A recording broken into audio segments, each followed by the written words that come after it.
Salam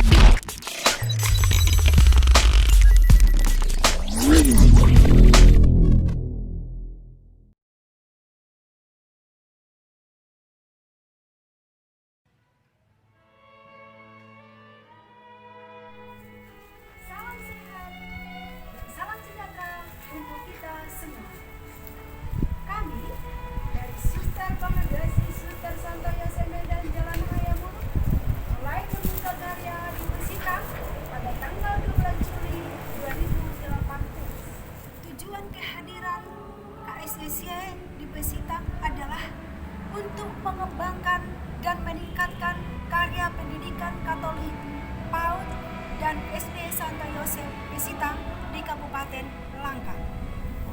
Seiring berjalannya waktu, banyak kendala dan kesulitan yang kami hadapi,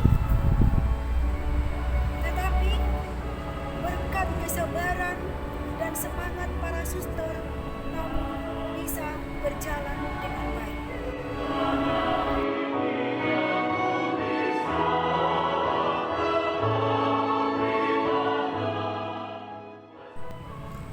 Dalam misi pelutusan para suster Santo Yosef Pesita